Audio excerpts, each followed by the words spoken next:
Today, we're really going to peel back the curtain on the US economy. You see all these headlines touting record growth, right? Well, a closer look tells a very different story, one with deep-seated weaknesses that have the potential to reshape the entire global order. On paper, things look fantastic, but that one big number, it's kind of an illusion. It hides a way more complicated reality. Think about it. We're not talking about one economy, we're talking about 50 separate ones, and each has its own breaking points. And yep, here's that big headline number, over 3% growth. I mean, that's outpacing pretty much every other developed nation. On the surface, that looks amazing, like a booming, totally healthy system. Okay, but this is where the whole story just flips on its head. When you actually break it down state by state, that rosy picture, it just vanishes. Only a third of states are actually growing. And the number of states that are actively shrinking, a staggering 22. This isn't just a little crack in the foundation, people. This is a chasm opening up. So you gotta ask, where are these first fractures actually showing up? Well, we start right in America's industrial and agricultural heartland. You know, the very foundation of the traditional economy. And guess what? It's starting to crumble. You know, for decades, manufacturing has been just bleeding out as a share of the economy. Think about it. From a quarter of the entire GDP back in the 60s, down to just 10% today. And this slow-motion collapse has hit the Midwest the hardest, creating this deep well of economic pain and frustration. So, what's been the main tool to try and stop the bleeding? Tariffs. The idea seems simple enough, right? Make foreign goods more expensive, and people will be forced to buy American. But, and this is a major but, it comes with a deeply ironic catch. And here is that irony, in black and white. The very tool that was supposed to protect American manufacturing, it completely backfired.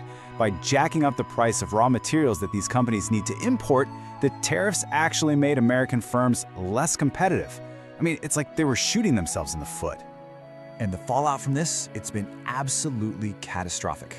We're talking over 40,000 jobs just gone, vanished from the manufacturing heartland. Steel mills that were once the lifeblood of entire towns are now just silent. And it's a direct result of a policy that was supposed to save them. And this is a perfect example of how the problem spreads. The same policies that hit manufacturing also just crippled the agricultural sector. On one hand, you had retaliatory tariffs from China that made key export markets disappear overnight. And on the other, new immigration rules created the worst labor shortage farmers have seen in decades. I mean, the financial toll is just staggering. We're talking billions of dollars in losses.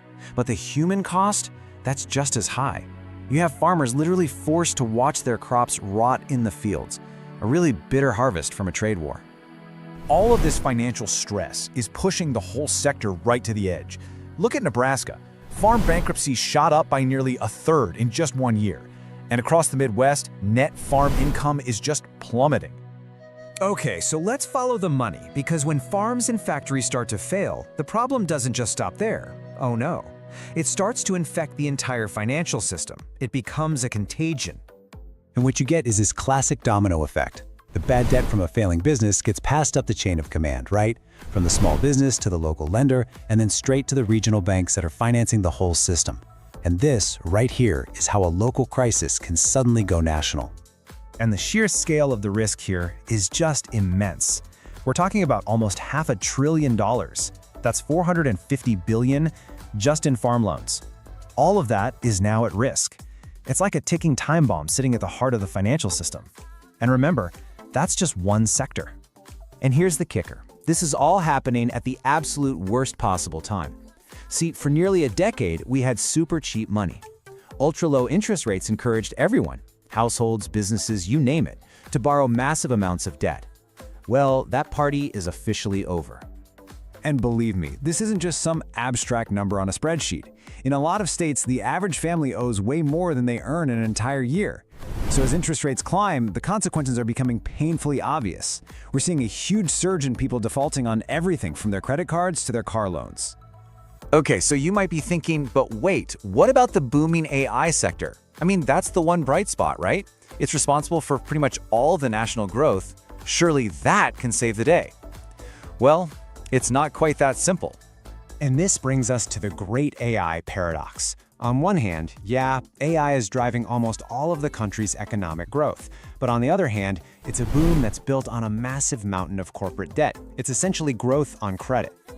Just take a look at a company like Oracle, one of the titans of this AI boom. Its debt-to-equity ratio is a jaw-dropping 500%.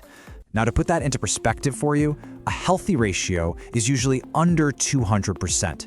So, for every single dollar Oracle has of its own money, it has borrowed 5. This isn't just risky, folks. This is a high-stakes gamble with the entire economy as the casino. And here's where it all connects back to the problems we were just talking about.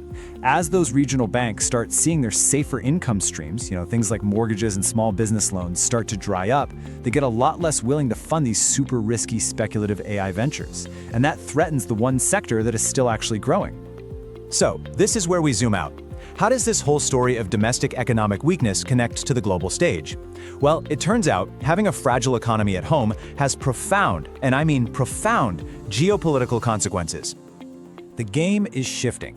The focus now is on key strategic resources, and right now, there is nothing more important than copper. Think of it as the bedrock. It's essential for both the AI revolution and for the modern defense industry. This quote right here, it really captures the entire geopolitical game in a nutshell. The race to secure copper isn't just about economics anymore. It is a flat-out race for technological and military supremacy in the 21st century. Period. So where does this leave us? What's the big takeaway? Behind all those headlines of a booming US economy lies a much darker story of deep-seated fragility. From the industrial heartland to the tech hubs of Silicon Valley, the foundation is built on debt. And in a world of rising geopolitical competition, that's not just an economic problem. It's a critical national security threat. The illusion of strength is a dangerous one, and the real question we have to ask is, how long can it possibly last?